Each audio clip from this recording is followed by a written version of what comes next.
time we talked about why your child might be a picky eater. So if you have not watched that video yet, please go back and watch that one as well. In this video, I'm going to be walking you through 5 tips on what you can do about it if you do notice that your child is experiencing some picky eating behaviors. So tip number 1 is for those kids who specifically are sensory sensitive, or they have some type of sensory aversion or sensory challenges revolved around eating food. So if you notice that your child falls within this category, the key tip here is to try food play and gradual exposure. So if your child is one that avoids food because of the way it may look, it may smell, or the way it may even feel on their hands, it may be time for you to have them explore foods outside of mealtime. So you can do things like let them play with the foods, right? Let them explore the different textures with their hands. Maybe they can do different crafts with the food. Maybe they can make silly faces with the veggies that you cut up, or maybe they can paint with the different foods.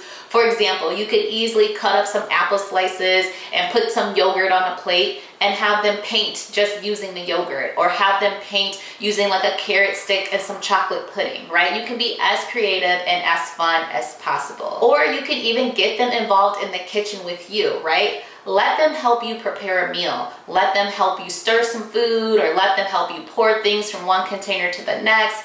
Let them help you smush the dough to make some cookies, or roll the dough to make some cookies. The more involved they get outside of mealtime, and the more comfortable they get with exploring foods outside of mealtime, the better and the more comfortable they're gonna be when it's actually time to engage with food during mealtime.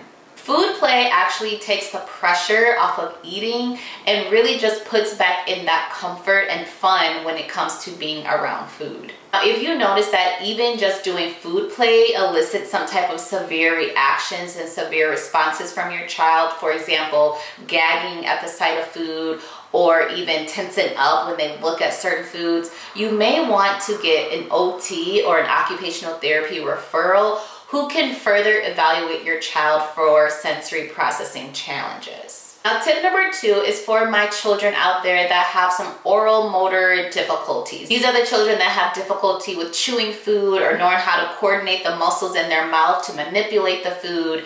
You are definitely going to want to get your child involved and engaged in oral motor exercises and oral motor games and activities.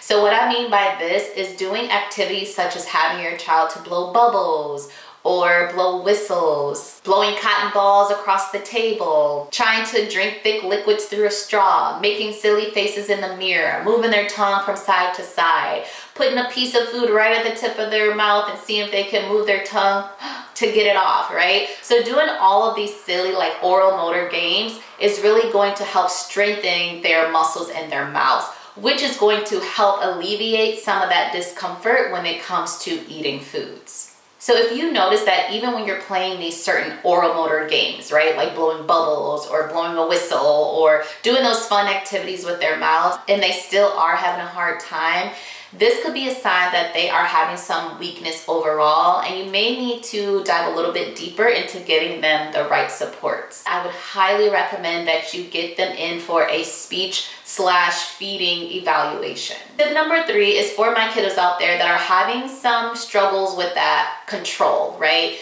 These are the kiddos that I referenced in the last video where I said some kids just want control. A lot of them don't have control over anything in their lives except for when it comes to eating, right? They can only control what they put in their mouths. Even though you present them with a variety, they have full control over what they eat, how much they eat, right? And so for kiddos like this, you want to start giving them a sense of control outside of eating as well as during eating. So what I mean by outside of eating is even during their day, maybe you can just give them simple choices such as, what shoes do you want to wear today? Do you want to wear the Bluey shoes, or do you want to wear your Paw Patrol shoes, right? Or what toy do you want to play with today? Do you want to play with your blocks, or do you want to paint? So giving them those simple choices offers them a sense of control in their little day and in their little lives. And then when it comes to meal times, you can also carry this over. So you can ask questions like, would you like strawberries or would you like apples today? Do you want your chicken cut in strips or do you want it in cubes? So this gives them a bit of control, even though you still are completely in charge of the option. So if you start expanding their choices throughout the day, that need to hold on to that mealtime power and that mealtime control may not be as prevalent as you give them more choices. Tip number 4 is for those kiddos who may have experienced some negative meal times. So if meal times have become a place of stress and it always feels like a battlefield when it's time to eat, you may want to work on number 1, resetting the tone, resetting the environment, because you don't want mealtime and food to be associated with stress or be associated with a power struggle. So a few things that you can do in order to improve that child's mealtime experience is number 1, remove the pressure. Right? No more asking them to please just take a bite, please just finish this. Don't bribe them either, right? Oh, if you finish this, I'll give you this. Like, stop all of that. Completely throw that out the window. The next thing that you want to do is always serve at least one safe food, right, with your child's meals. If you are going to be exposing them to new foods, always have a safe or a comfort food that you know they're going to eat, as well as with maybe some newer foods that they're still maybe exploring or not as comfortable with just yet.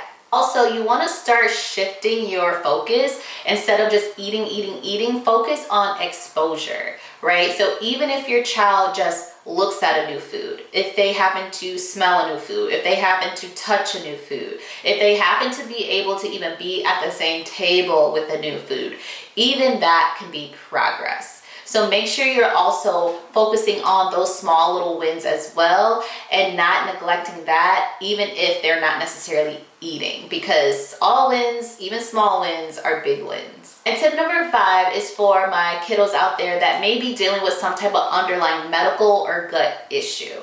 My advice for that is to make sure you get them a complete medical workup. So if your child is one that you're noticing they gag easily, they throw up easily, or they have reflux, or they have constipation, there's no amount of anything that you can do to help with that until you get those underlying medical and gut issues taken care of. Talk to your pediatrician, talk to a GI or gastrointestinal specialist who can look a little bit deeper at your child's gut health. Also, you may seek out a speech or feeding therapist, you may seek out an occupational therapist, or even a feeding team that can truly support your child's feeding and eating needs. You may even look into nutrition or get an evaluation by a nutritionist or a dietitian to make sure your child is getting the proper calories in, or even seeing if they can refer you or recommend any type of supplements that your child may be needing